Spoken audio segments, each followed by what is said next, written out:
महोदय, आपने मुझे मांग संख्या 26 चिकित्सा पर बोलने का अवसर दिया।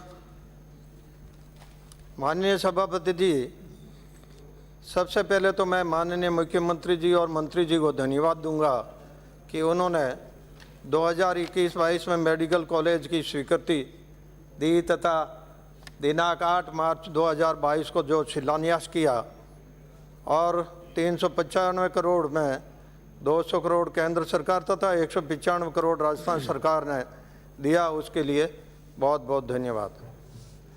माननीय सभापति, दूसरा धन्यवाद मैं इस बात का दूंगा कि सभी जिलों में मुख्यालयों पर नर्सिंग कॉलेज की जो 22-23 के बजट में घोषणा की है, उनके लिए भी धन्यवाद।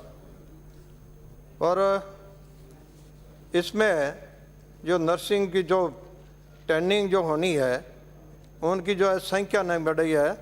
वर्तमान में नागौर में एनएम ट्रेनिंग सेंटर की 45 सीट स्वीकृत है।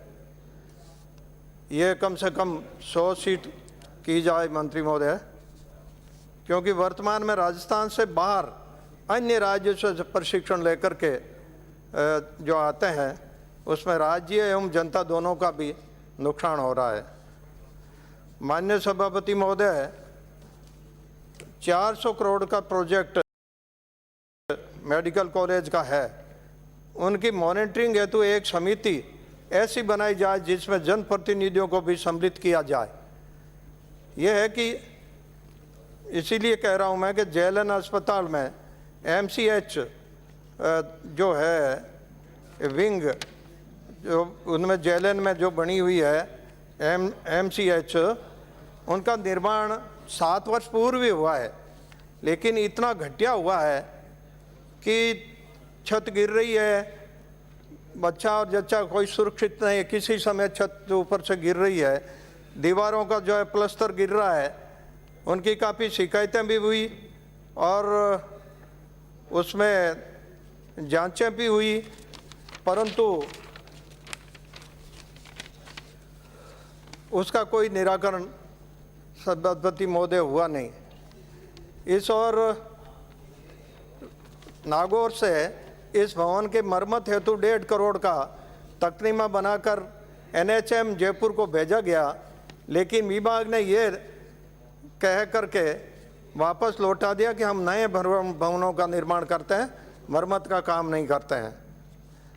और उसमें 7 वर्ष पूर्व ही जो 6 करोड़ लग करके हुई, इतनी जो है हल्का स्तर का हुआ, उसमें मुकदमे भी दर्ज हुए, परंतु जांचों में तो वही हुआ। अपने मारवाड़ी में कहावत है, बहु कनाऊ चोर मराया चोर बहुमारा भाई। अर्थात जांच करने वाले और जो वहाँ करने वाले कुल मिला करके इसी प्रकार सामने आया। मॉनिटरिंग का मैं इसीलिए जिक्र कर रहा था कि नागौर में एक समित शर्मा कलेक्टर आए, उन्होंने आते ही 2-3 दिन लोगों का 3-4 जगह ऐसा बनाया जिले में। वो समय पे कार्यालय पे जाते थे और स्कूलों में जाते थे और उस हिसाब से अनुपस्थित है उनका लेकर के कलेक्टर को भेज देते थे, तो उनको वो एपीए कर लेते। इस हिसाब से 1-2 महीनों के अंदर इस प्रकार का वातावरण बना सभापति महोदय, जिसमें प्रत्येक व्यक्ति समय पे जो है कार्यालय जाने की जो है सीख गया। तो ये जो जिस प्रकार की कुछ अच्छे लोग हैं, उनको जो है अस्पताल टाइम पे चले गए, कौन है कौन नहीं, कैसा हो रहा है क्या हो रहा है। तो इस भवन का भी इस प्रकार के जो है ये नहीं कि उस भवन की स्थिति जो है मातृ और शिशु अस्पताल का हुआ वैसा नहीं हो जाए। मेरे विधानसभा क्षेत्र में जिला मुख्यालय पर जवाहरलाल नेहरू राजकीय जिला चिकित्सालय जो शहर से 4 किलोमीटर दूर, लेकिन दूसरी तरफ शहर के उस ओर से करीब 8-10 किलोमीटर दूर पड़ता है, बना हुआ है। 200 बेड हैं, जिससे एमसीएच में 100 बेड हैं, कुल मिलाकर के 300 बेड का है। तो उसमें जो है माननीय सभापति महोदय, वरिष्ठ विशेषज्ञों के 6 स्वीकृत पद हैं, उनमें से 5 पद खाली हैं। इसी प्रकार कनिष्ठ विशेषज्ञों को 22 पद स्वीकृत हैं, 8 पद खाली हैं। वरिष्ठ लैब टेक्नीशियन के 7 पद हैं, जिनमें 3 खाली है। रेडियोग्राफर 2 पद स्वीकृत है, दोनों खाली हैं। भौतिक चिकित्सक 2 पद दोनों खाली हैं। दंत टेक्नीशियन के 1 पद वो खाली है। माननीय सभापति महोदय, गर्भवती महिलाओं के जिस हिसाब से डॉक्टरों के लिए कभी तकलीफ होती है तो जाते ही उनको कहते हैं कि वहाँ सोनियोग्राफी करो और जाते ही 1 महीने का समय दे देता है। मान्यवर, अगर उनका 10 दिन में ही डिलीवरी होनी है तो वो क्या उन्हें था, तो उनको बाहर जा कर के इस हिसाब से पिटना पड़ता है। और कई तो इस प्रकार की संस्थाओं द्वारा सोनियोग्राफी होती है, वहाँ उनकी रिपोर्ट देते हैं, डॉक्टर कहते हैं ये मुझे इसका विश्वास नहीं है। और इस प्रकार के जो ये धांधली चल रही है उस ओर भी थोड़ा ध्यान जाए। तो मेरे विधानसभा क्षेत्र में 3 CHC पीपासर 3 CHC हैं, जिनमें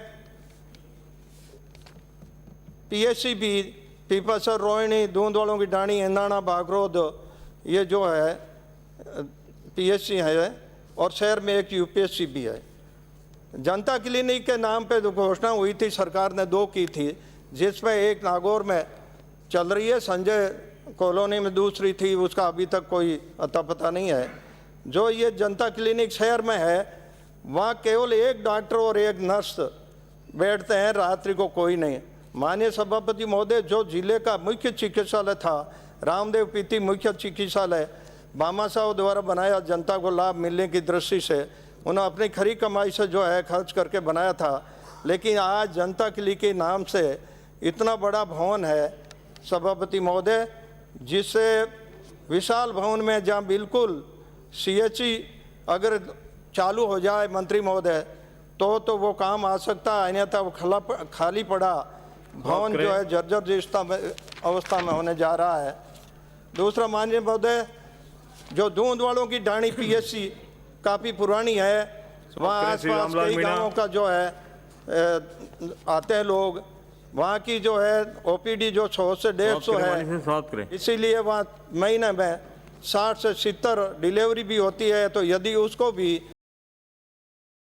CHC का दर्जा दे दिया जाए तो जिला अस्पताल का भी काफ़ी लोड कम हो जाएगा। 1 मिनट सर, मैं समझता हूँ कि जेएलएन अस्पताल राष्ट्रीय राजमार्ग 2 के बीच में आ रहा है और इस दृष्टि से वहाँ दुर्घटनाएं बहुत हो रही है। इसलिए जो है वहाँ न्यूरो सर्जन एवं न्यूरो फिजिशियन के पद जो नहीं है वो स्वीकृत किया जाए, जिससे कि उनका ठीक से उपचार हो सके। नागौर जो औषधि नियंत्रण कार्यालय जो है, उनका शहर का और व्यापारियों का सबका बहुत ज़्यादा तकलीफ है, बहुत ज़्यादा जो है उनको परेशान किया जा रहा है।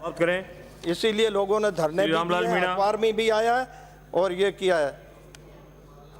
ये जो सभापति महोदय जो संविदा कर्मी है उनको भी जो है स्थायी किया जाए। 2013 या 2018 की भर्ती है, उसमें आप पद बढ़ा करके उनको कर सकते हैं। आपने मौका और आबकारी पर इसलिए धन्यवाद बोलने का मुझे मौका दिया, इसलिए बहुत बहुत धन्यवाद। पहला सुख निरोगी काया